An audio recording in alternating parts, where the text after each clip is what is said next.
never getting out of here. Psst, frog leg. Up here, Rainbow Connection. You Mr. Toads want to take a wild ride with a kid? We can make that happen. You can? Really? Oh yeah, leave it to us, Jeremiah.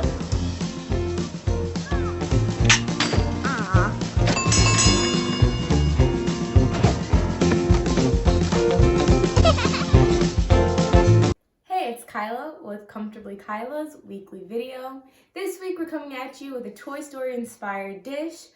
I've really enjoyed Toy Story 4 and how they incorporated the carnival theme into it. When you think of carnivals, you get nostalgic, you think of toys. I thought it was awesome. Also, in Toy Story Land, there's a great quick service lunch place called Woody's Lunchbox. They have awesome treats and really good food. So this week, I'm missing Disney World's food a little bit, and it might not be Mickey shaped, but it's gonna be good.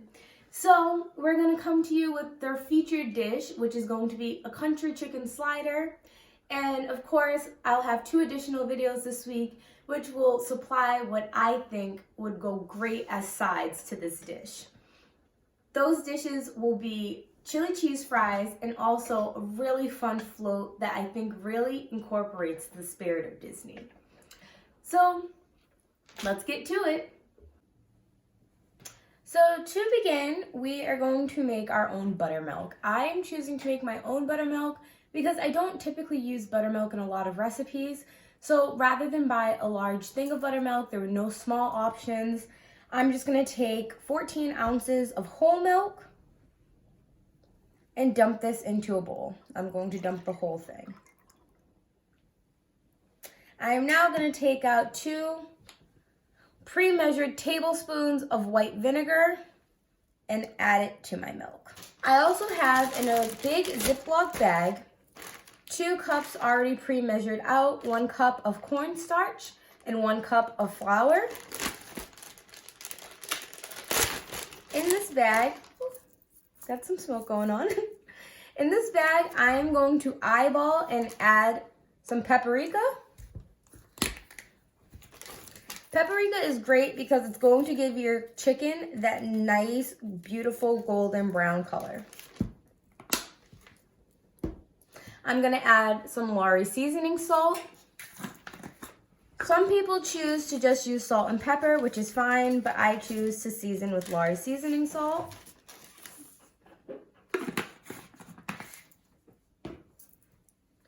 Some garlic powder.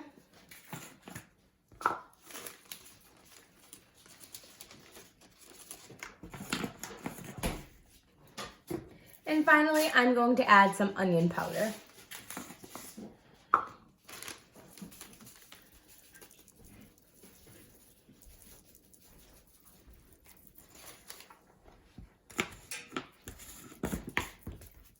Remember you're seasoning for 2 cups of your flour mixture. So it is perfectly fine if you're a little bit heavy-handed with it because these aren't going directly on the chicken. It's going into the flour mixture. It's going to be evenly dispersed, and you want your chicken to still gain all of that flavor. I'm looking at the color, and it doesn't seem like it's dark enough for me. So I'm going to add a little bit more paprika. And I'm also going to add a little bit more seasoning. I would say for the 2 cups, I have roughly added about 2 tablespoons of paprika.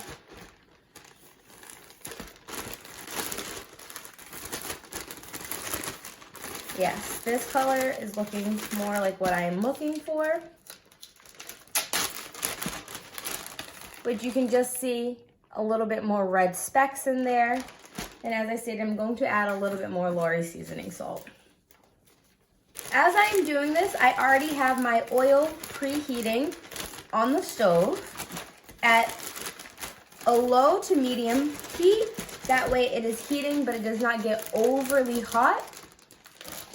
And I'm going to put my flour mixture to the side. In a bowl cut up, I have thin chicken breasts. This was originally 5 pieces. I've turned it into 11 pieces. I'm now going to take the buttermilk that we made and I'm going to dump it over the chicken. With the same spoon, I'm just going to make sure that all of the chicken pieces are equally coated with this buttermilk.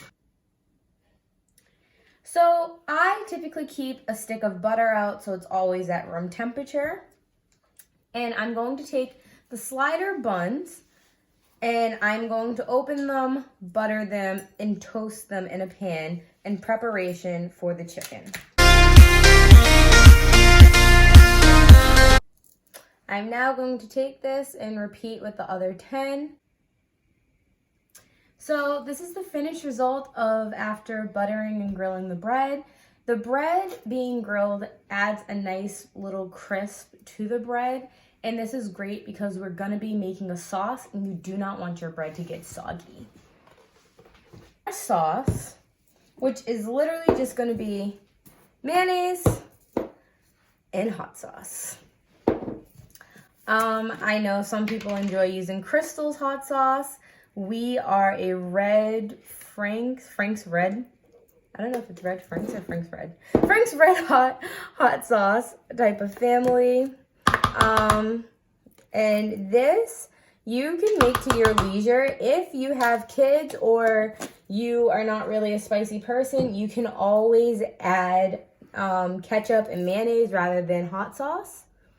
Or you can add hot sauce, ketchup, and mayonnaise to mild it out. And the more mayonnaise you add, the less hot that it will be. The redder it is, the hotter it is.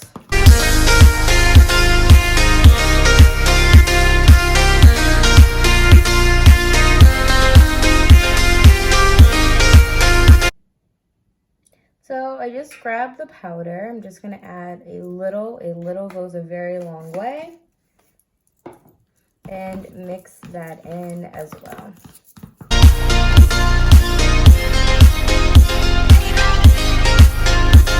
If you're really into heat, you could always get creative with this. You could add diced chili peppers and really make this sauce your own. This is a good consistency for me, and this is the red that I am looking for. So now I'm going to put this to the side, and I'm going to get started back on the chicken.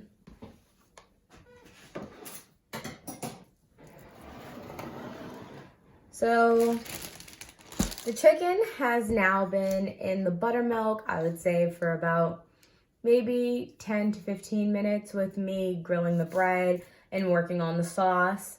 I am now going to begin to fry the chicken with our seasoning mixture. And that is almost all there is to it for the chicken sandwiches. So we're gonna take chicken breast out of the buttermilk. We are going to put it in the flour mixture. Because it is thin, we are going to make sure that it is fully coated.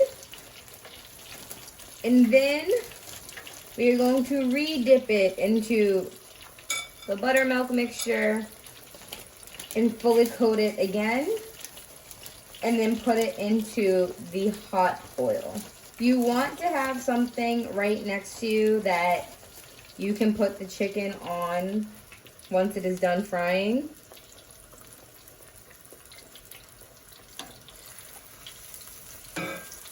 And you're gonna end up flipping it a few different times. Okay, so here we have all the staples for a Southern fried chicken sandwich. We're gonna go ahead and take a little bit of the dollop of the sauce, put it on all of the bottoms of the bread.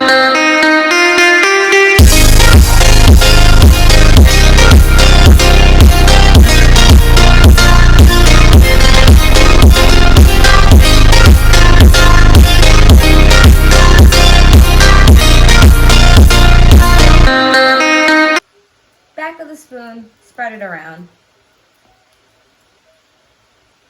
You cannot have a Southern chicken sandwich without, of course, the pickles. So now, unless you get a little guy like these two, then you can double up. After, just take a piece of chicken and place on top.